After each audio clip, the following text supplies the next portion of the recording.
Bonjour, aujourd'hui nous allons utiliser la projection de contenu pour pouvoir faire de la récursivité côté template et tout ceci en fait réuni nous permettra de créer un composant de tri comme celui-ci.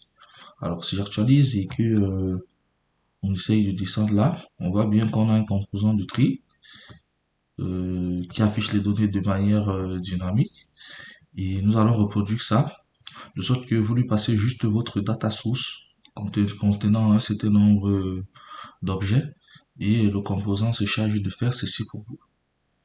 Alors, nous allons aller dans le code. Nous commençons par créer un projet. La syntaxe de création de projet, vous la connaissez déjà.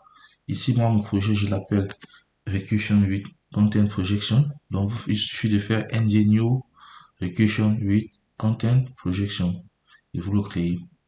Une fois le projet créé, vous avez le service, vous créez un service ng generate service et dans le service, on va juste définir notre structure de données.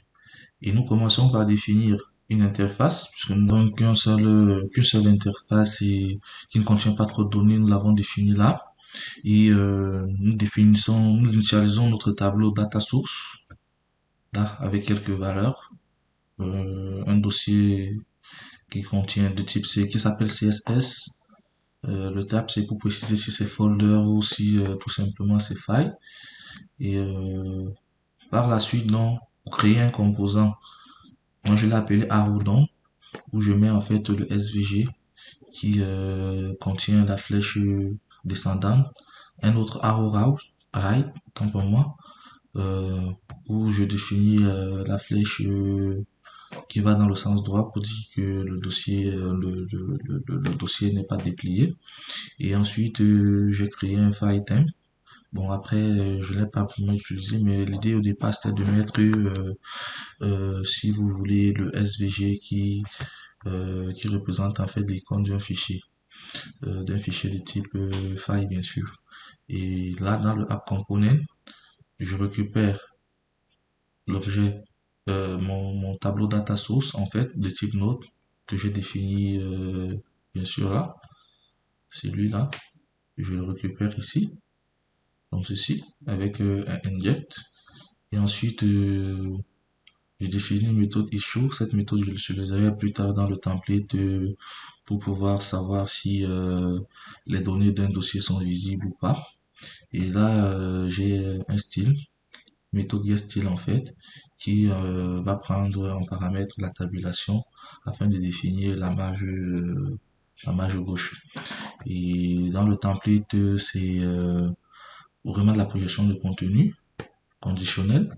Là, j'ai ng container et voilà, dans le ng container, j'itère sur mon data source et je définis un template ref. Voilà, je définis un contexte aussi et le template ref, il est là.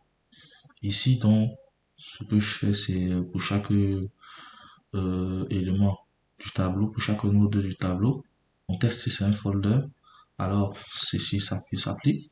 Ici, c'est plutôt un fichier, c'est plutôt ce ng template qui va s'appliquer. Donc, c'est un peu du ng for, du ng if else. C'est un peu du ng if else que nous faisons là.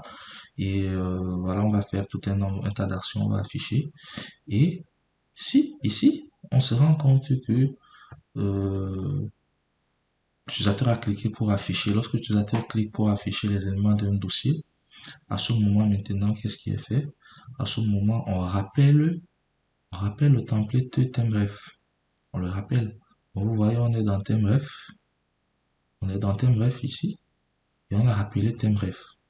Nous avons donc fait en quelque sorte une récursivité pour pouvoir afficher dans le cas d'un dossier qui contient lui-même des dossiers pour pouvoir afficher effectivement tout ça.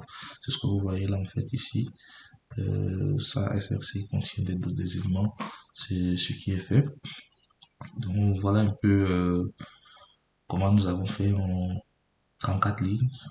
34 lignes, nous avons conçu un composant de tri en utilisant la projection de contenu et tout simplement la question de contenu qui nous a permis de faire la récursivité côté template. Le lien du GitHub à la fin. À très bientôt. N'hésitez pas à me faire savoir si vous avez des retours.